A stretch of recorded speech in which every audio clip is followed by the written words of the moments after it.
Sometimes you've only got about 20 minutes to play a game, and let's face it, that's not a lot of time. So that's why we're gonna go over 5 games that do not waste your time. These are games that are easy to learn for the first time, and they're really good for short play sessions. Angerfoot is a foot-person shooter set in a crime-ridden city starring a character named Angerfoot. And just after Angerfoot completed his shoe collection, it was immediately stolen from him, so now you're on a quest to retrieve those sneakers. On this quest, Angerfoot is gonna go through every single criminal organization in the city, and he's gonna do so with his very powerful and very angry foot. In this game, you're gonna play through levels that can go from 1 to 2 minutes in length. They're very quick, but in these levels, you're gonna be in a violent blur of just kicking doors down, kicking enemies, shooting enemies sometimes, but the main attraction is your foot. And when it all comes together, you can get through a handful of levels in a very short amount of time. As the game progresses, you're gonna run into different types of enemies, and this helps to keep things interesting.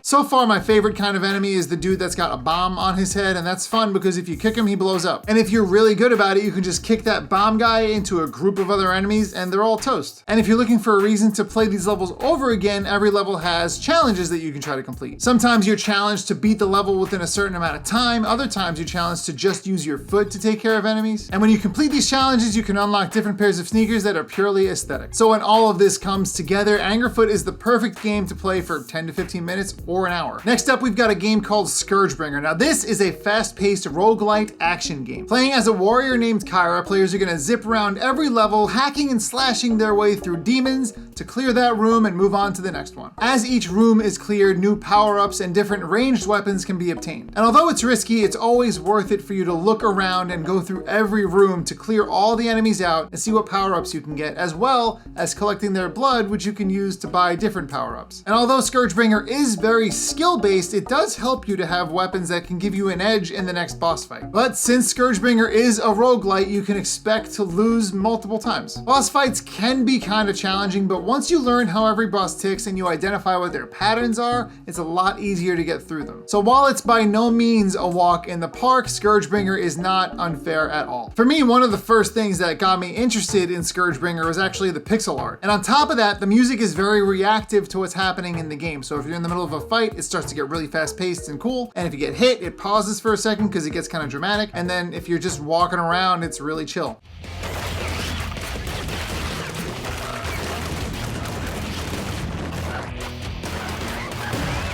ScourgeBringer's gameplay is solid, it's really easy to play in short sessions, and it looks and sounds amazing. Now, if you're looking for something a little more narrative focused, then let me tell you about a game called Katana Zero. This is an action platformer where you play as a samurai who is not only highly skilled, but can kind of sort of see the future. Each section of the game is broken up into scenarios, and the goal is to get through each scenario without taking any damage. But this samurai's got lots of time-based tricks up his sleeve. Not only can he slow down his perception of time, he can also deflect bullets back at his enemies, and when he rolls, he's invincible. So while hacking and slashing your way to victory is a big part of what makes Katana Zero fun, there's also environmental hazards you have to be mindful of, and in certain situations, there's a stealth mechanic.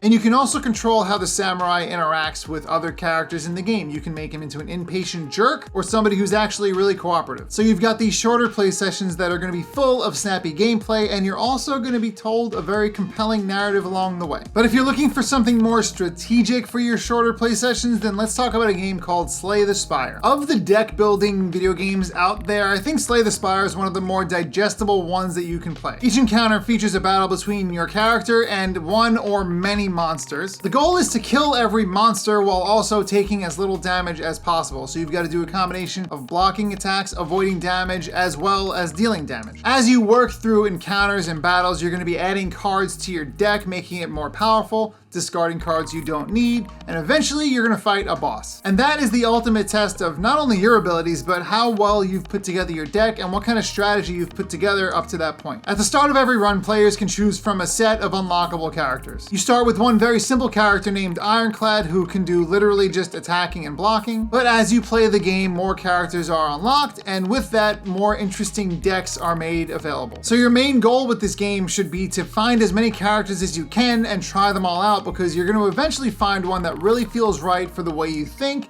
as well as the way the game plays. Because all of the fun in Slay the Spire revolves around you making a strategy that feels really good and then taking that strategy as far as you can. But one of the best things about Slay the Spire is the fact that you can stop your run right in the middle and then come back to it later. Now this is great because in some roguelikes, you can't do that. You're sort of stuck in the middle of your run, and if you quit, you're basically giving up on that run. But if you're on a good run in Slay the Spire, you can come back to it later if you need to. Now, if you're in the mood to build some stuff, then we should talk about a game called Forager. I've actually featured this game on my channel before, but it is so perfect for shorter play sessions that we've got to talk about it again. The best parts of Forager surround how simple the game is. Now, when you start the game, you're just a little dude with a pickaxe. After knocking down some trees and breaking apart some rocks, you're gonna get wood and stone. You use those items to make different structures that let you refine those items into other items. And the game's progression builds up from there. You're gonna unlock more inventory space, new weapons, new items to find and use throughout your experience. There's farming and resource gathering and all the stuff that you would expect from a crafting game, but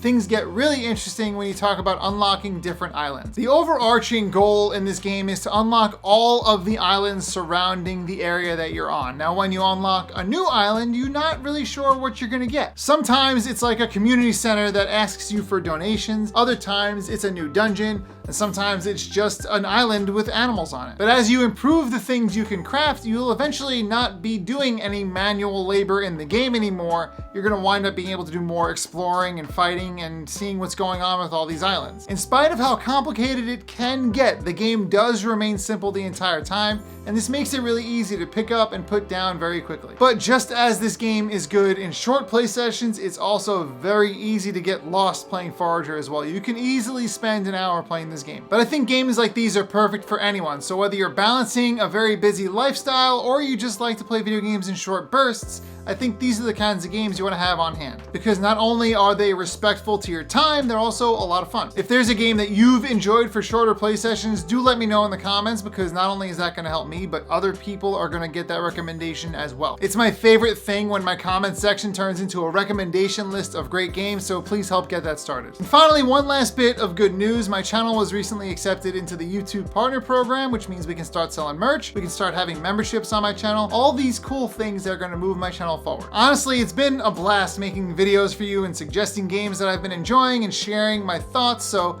thank you very much for watching all of my videos up to this point. Whether you're new or you've been here since the very long time ago that I started making videos, I'm just really grateful right now, so this is a cool moment and thank you for being here for it. And I'll share more updates on that as they happen, but in the meantime, thank you very much for letting me talk your ear off about 5 video games that are not going to waste your time, and I will see you in the next video.